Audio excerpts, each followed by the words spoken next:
आज हम एक ऐसे दस्तावेज की परतों को खोलेंगे जो सिर्फ एक भाषण नहीं बल्कि आजाद भारत के लिए एक तरह का यूजर मैनुअल और एक चेतावनी पत्र दोनों था। बिल्कुल। सोचिए, संविधान को स्वीकार किए जाने से ठीक एक दिन पहले 25 नवंबर 1949 और संविधान सभा के सामने डॉक्टर बाबा साहेब अम्बेडकर खड़े हैं। हाँ, और वो सिर्फ संविधान बनाने की प्रक्रिया का हिसाब किताब नहीं दे रहे थे। नहीं, वो तो भविष्य के भारत के लिए कुछ ऐसे टाइम बॉम्ब्स भी बता रहे थे जो अगर समय पर डिफ्यूज नहीं किए गए तो सब कुछ तबाह कर सकते हैं। और आज हम उन्हीं चेतावनियों को समझने की कोशिश करेंगे और देखेंगे कि क्या वो बम आज भी टिक टिक कर रहे हैं। ये बहुत दिलचस्प नजरिया है क्योंकि ये भाषण असल में दो हिस्सों में बटा हुआ लगता है ना? हाँ, बिल्कुल। पहले हिस्से में डॉक्टर बाबा साहेब अम्बेडकर एक कमेटी के चेयरमैन की तरह बात करते हैं, अपने काम का बचाव कर रहे हैं, आलोचकों को जवाब दे रहे हैं, सबका धन्यवाद कर रहे हैं। और फिर लेकिन दूसरे हिस्से में वो उस चेयरमैन की कुर्सी से उठकर एक राष्ट्र पुरुष, एक भविष्यवक्ता की भूमिका में आ जाते हैं। और यही दूसरा हिस्सा इस भाषण को अमर बनाता है। तो चलिए पहले हिस्से से ही शुरू करते हैं। उन्होंने अपनी और अपनी समिति की आलोचना का जवाब कैसे दिया? एक आरोप तो यही था कि संविधान बनाने में बहुत ज्यादा समय लगा दिया गया। हाँ, और उन्होंने इसका जवाब सिर्फ भावनाओं से नहीं बल्कि तथ्यों और तर्कों से दिया। उन्होंने सीधे सीधे तुलना की। अच्छा। बताया कि भारत को 2 साल 11 महीने और 17 दिन लगे। फिर आंकड़े रखे कि अमेरिका को संविधान बनाने में 4 महीने से भी कम लगे, कनाडा को करीब 2.5 साल, ऑस्ट्रेलिया को 9 साल। 9 साल? जी, 9 साल। और दक्षिण अफ्रीका को लगभग 1 साल। इसके बाद उन्होंने कहा कि अमेरिकी संविधान में सिर्फ 7 अनुच्छेद हैं, हमारे में 395। उनका इशारा साफ था कि इतने बड़े, इतने विविध देश के लिए एक विस्तृत संविधान बनाने में समय लगना स्वाभाविक था। और इसी दौरान वो ड्रिफ्टिंग कमेटी वाली मजेदार कहानी आती है ना? बिल्कुल। संविधान सभा के एक सदस्य थे नजीरुद्दीन अहमद। उन्होंने मसौदा समिति यानी ड्राफ्टिंग कमेटी पर तंज कसते हुए उसे ड्रिफ्टिंग कमेटी कह दिया था। मतलब एक ऐसी समिति जो दिशाहीन है, बस भटके जा रही है। हाँ। इस पर डॉक्टर बाबा साहेब आम्बेडकर का जवाब तो मतलब किसी भी रचनात्मक काम करने वाले के लिए एक सबक जैसा है। कमाल का जवाब था। उन्होंने उस आलोचना को ही सम्मान में बदल दिया। उन्होंने कहा, मैं इस बात से अनजान हूं कि ड्रिफ्टिंग कमेटी का मजाक उड़ाने के लिए कितना दिमाग चाहिए, लेकिन मैं ये जानता हूं कि उद्देश्य के बिना भटकने में और महारत के साथ बेहतरीन विचारों की खोज में रास्ता बदलने में फर्क होता है। वाह, मतलब हम भटक नहीं रहे थे, हम सबसे अच्छे रास्ते की तलाश कर रहे थे और जरूरत पड़ने पर अपना रास्ता बदलने से डरते नहीं थे। ये आत्मविश्वास दिखाता है। और इसी आत्मविश्वास के साथ एक गहरी विनम्रता भी झलकती है। उन्हें संविधान का शिल्पकार कहा जाता है, लेकिन उन्होंने कभी अकेले श्रेय नहीं लिया। कभी नहीं। उन्होंने संवैधानिक सलाहकार सर BN राव का जिक्र किया, जिन्होंने संविधान का एक मोटा खाका तैयार किया था। उन्होंने मुख्य ड्राफ्ट्समैन SN मुखर्जी की तारीफ में कहा कि उनकी कानूनी भाषा पर पकड़ इतनी जबरदस्त थी कि उनके बिना ये काम इतना जल्दी पूरा हो ही नहीं पाता। एक इतने बड़े नेता का, एक प्रशासनिक अधिकारी के काम की इस तरह खुलकर तारीफ करना, बिल्कुल, ये बड़ी बात थी। बहुत बड़ी बात। लेकिन जो बात मुझे सबसे ज्यादा दिलचस्प लगी वो थी उनका अपने आलोचकों को धन्यवाद देना। उन्होंने कांग्रेस पार्टी के अनुशासन की तो तारीफ की, पर साथ ही HV कामत जैसे विद्रोही सदस्यों का भी शुक्रिया अदा किया। ये थोड़ा अजीब नहीं लगता? नहीं, ये लोकतंत्र की सबसे खूबसूरत समझ को दिखाता है। डॉक्टर बाबा साहेब अम्बेडकर ने कहा कि अगर सदन में सिर्फ अनुशासन होता और सब हाँ में हाँ मिलाते तो ये यस मैन का झुंड बन जाता। HV कामत, PS देशमुख, सिद्धवा जैसे सदस्यों ने लगातार सवाल उठाए, बहस की, हर अनुच्छेद को चुनौती दी। उनकी वजह से समिति को हर प्रावधान पर 2 बार सोचना पड़ा, उसे और मजबूत बनाना पड़ा। तो वो कह रहे थे कि एक मजबूत लोकतंत्र के लिए अनुशासन जितना जरूरी है, उतनी ही जरूरी असहमति और सवाल उठाने की हिम्मत भी है। तो एक तरह से वो बचाव और धन्यवाद के साथ पहले हिस्से को समाप्त करते हैं। लेकिन जैसा आपने कहा, यहीं से भाषण का असली चेहरा सामने आता है।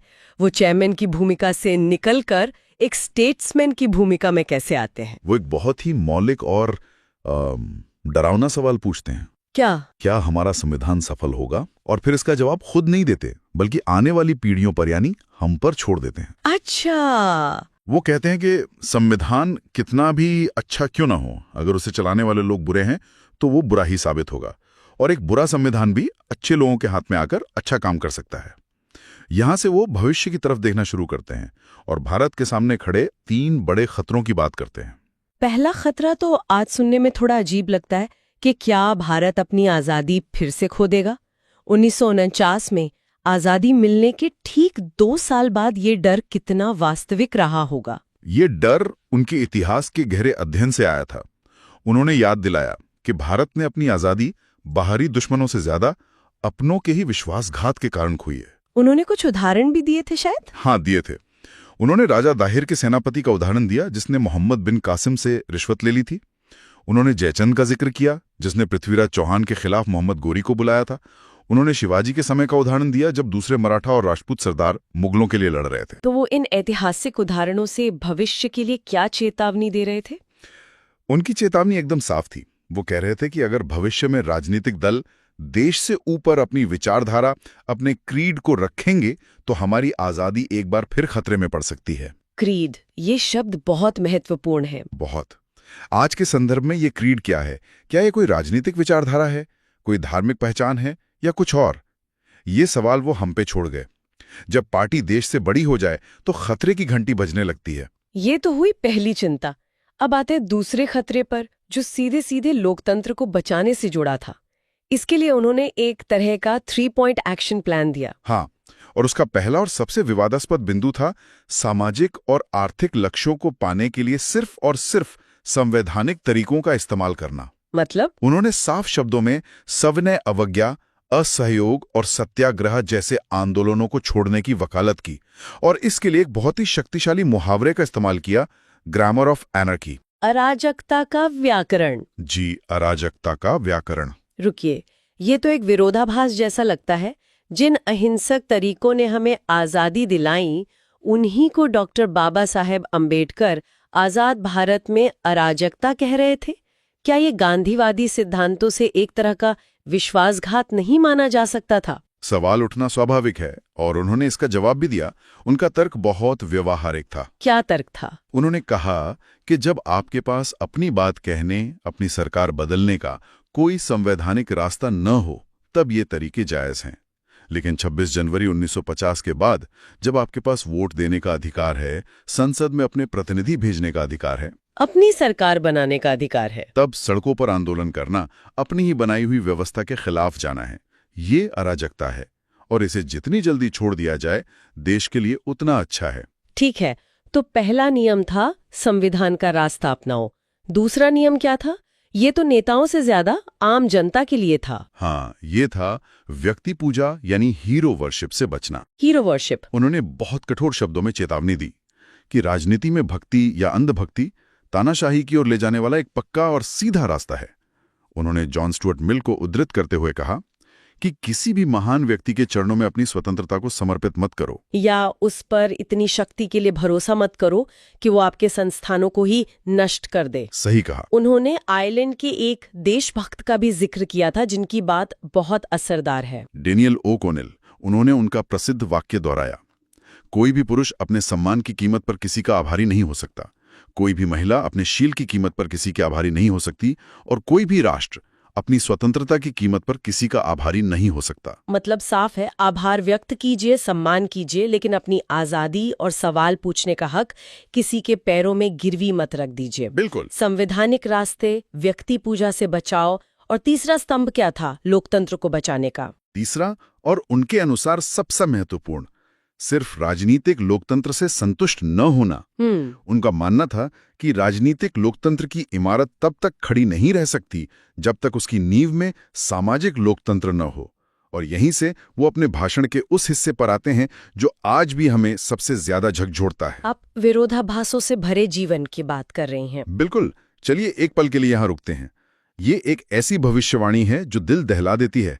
डॉक्टर बाबा साहेब अंबेडकर कहते हैं कि 26 जनवरी 1950 को हम एक विरोधाभासी जीवन में प्रवेश करने जा रहे हैं। एक विरोधाभासी जीवन? हाँ, एक तरफ राजनीति के क्षेत्र में हमारे पास समानता होगी। एक व्यक्ति, एक वोट, एक मूल्य का सिद्धांत लागू होगा। प्रधानमंत्री का वोट और एक आम मजदूर का वोट, दोनों की कीमत बराबर होगी। ये तो लोकतंत्र की सबसे बड़ी जीत थी, लेकिन विरोधाभास कहाँ था? विरोधाभास हमारे सामाजिक और आर्थिक जीवन में था। वो कहते हैं कि राजनीति में समानता का जश्न मनाते हुए हम अपने सामाजिक और आर्थिक ढांचे में असमानता को बनाए रखेंगे। अच्छा। सामाजिक रूप से हमारे यहाँ सिर्फ अमीर गरीब की असमानता नहीं है, बल्कि श्रेणीबद्ध असमानता है। मतलब एक ऐसी सीढ़ीनुमा व्यवस्था जहाँ जातियों का एक पदानुक्रम है, जिसमें कुछ जातियां ऊपर हैं और कुछ नीचे, और हर कोई अपने से नीचे वाले से श्रेष्ठ महसूस करता है। बिल्कुल। और आर्थिक स्तर पर भी यही असमानता है। कुछ लोगों के पास अपार संपत्ति होगी और एक बहुत बड़ी आबादी भयानक गरीबी में जिएगी। और फिर वो चेतावनी देते हैं जो इस भाषण का दिल है। हाँ, वो पूछते हैं, हम कब तक इस विरोधाभासों से भरे जीवन को जीते रहेंगे? हम कब तक अपने सामाजिक और आर्थिक जीवन में समानता को नकारते रहेंगे? और फिर वो कहते हैं कि अगर हमने इसे नहीं बदला तो इस असमानता से पीड़ित लोग राजनीतिक लोकतंत्र के उस ढांचे को उड़ा देंगे जिसे इस सभा ने इतनी मेहनत से खड़ा किया है। ये कोई घुमा फिराकर कही गई बात नहीं थी। नहीं है, ये एक सीधी चेतावनी थी कि भूखे पेट और अपमानित समाज को वोट का अधिकार ज्यादा दिनों तक शांत नहीं रख सकता। राजनीतिक समानता और सामाजिक आर्थिक असमानता का ये जो विरोधाभास है, ये एक विस्फोटक स्थिति है। तो इस गहरे और खतरनाक विरोधाभास का समाधान क्या था? उन्होंने कोई रास्ता भी तो सुझाया होगा। एक ही रास्ता सुझाया, और वो रास्ता हमारे संविधान की प्रस्तावना में भी लिखा है, बंधुता, फ्रेटर्निटी। बंधुता। उन्होंने साफ कहा कि स्वतंत्रता और समानता बंधुता के बिना टिकी नहीं सकते। वो एक दूसरे से अलग नहीं किए जा सकते। बंधुता के बिना स्वतंत्रता कुछ लोगों का बाकी लोगों पर शासन बन जाएगी, और बंधुता के बिना समानता एक बेजान मशीनी नियम बनकर रह जाएगी। लेकिन ये बंधुता, ये भाईचारा आएगा कहाँ से? ये तो कोई कानून बनाकर लागू नहीं किया जा सकता। नहीं किया जा सकता। और इसीलिए डॉक्टर बाबा साहब अम्बेडकर एक बहुत कड़वी लेकिन ईमानदार सच्चाई को स्वीकार करते हैं। क्या? वो कहते हैं कि बंधुता तभी संभव है जब हम सब भारतीय खुद को एक राष्ट्र माने। और फिर वो कहते हैं कि हजारों जातियों में बटा भारतीय समाज सामाजिक और मनोवैज्ञानिक रूप से अभी एक राष्ट्र बना ही नहीं है। और यहीं पर वो जातियों के बारे में वो बयान देते हैं जो आज भी कई लोगों को असहज कर सकता है। वो जातियों को राष्ट्र विरोधी यानी एंटी नेशनल कहते हैं। हाँ, और वो इसका तर्क भी देते हैं। वो कहते हैं कि जातियां राष्ट्र विरोधी हैं, पहली बात क्योंकि वो सामाजिक जीवन में विभाजन पैदा करती हैं, और दूसरी जो ज्यादा महत्वपूर्ण है वो ये कि वो अलग अलग जातियों के बीच ईर्ष्या और द्वेष पैदा करती हैं। जब तक हम जाति की पहचान को मिटाकर सिर्फ भारतीय होने की एक साझा पहचान को नहीं अपनाते, तब तक सच्ची बंधुता और एक सच्चे राष्ट्र का निर्माण असंभव है। यह उनका अंतिम और सबसे मजबूत तर्क था। तो कुल मिलाकर ये भाषण सिर्फ एक रिपोर्ट कार्ड नहीं था, बल्कि भविष्य का एक रोड मैप था और एक बहुत ही गंभीर चेतावनी पत्र भी। बिल्कुल। अंत में उन्होंने जिम्मेदारी की भावना पर बहुत जोर दिया। हाँ, उन्होंने कहा कि अब तक हम अपनी नाकामियों के लिए अंग्रेजों को दोष दे सकते थे, लेकिन अब अगर कुछ भी गलत होगा तो उसके लिए दोष देने वाला कोई नहीं होगा सिवाय हमारे। सारी जिम्मेदारी अब हमारी है। और जाते जाते वो सोचने के लिए एक ऐसा विचार छोड़ जाते हैं जो आज के डिजिटल युग में, जब प्रदर्शन और डिलीवरी ही सब कुछ माने जाते हैं, शायद सबसे ज्यादा प्रासंगिक है। वो विचार लोकतंत्र के भविष्य से ही जुड़ा है। वो एक संभावना जताते हैं कि शायद भविष्य में लोग जनता द्वारा चलाए जाने वाले शासन, मतलब government of the people by the people की अवधारणा से ऊब जाएं। हाँ, हो सकता है कि उन्हें प्रक्रिया में कोई दिलचस्पी ना रह जाए और वो सिर्फ नतीजों में दिलचस्पी रखें। मतलब उन्हें सिर्फ जनता के लिए अच्छा शासन चाहिए, गवर्नमेंट फॉर द पीपल, भले ही वो जनता द्वारा ना चलाया जा रहा हो। हाँ, यानी लोगों को बस अच्छा प्रशासन, विकास और सुविधाएं चाहिए, और उन्हें इस बात से फर्क नहीं पड़ेगा कि ये एक लोकतांत्रिक सरकार दे रही है या कोई तानाशाह।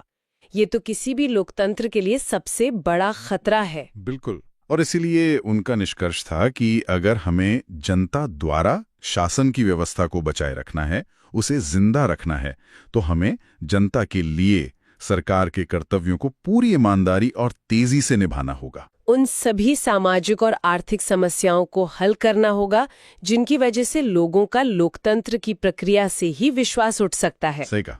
उनका ये सवाल कि क्या हम प्रक्रिया को नतीजों के लिए कुर्बान कर देंगे, आज भी हमारे सामने उतना ही जिंदा खड़ा है। अगर ये वीडियो अच्छा लगा हो तो लाइक करें, शेयर करें, और ऐसी ही किताबों व विचारों के लिए किताब सार को सब्सक्राइब करें। आप सभी को गणतंत्र दिवस की शुभकामनाएं।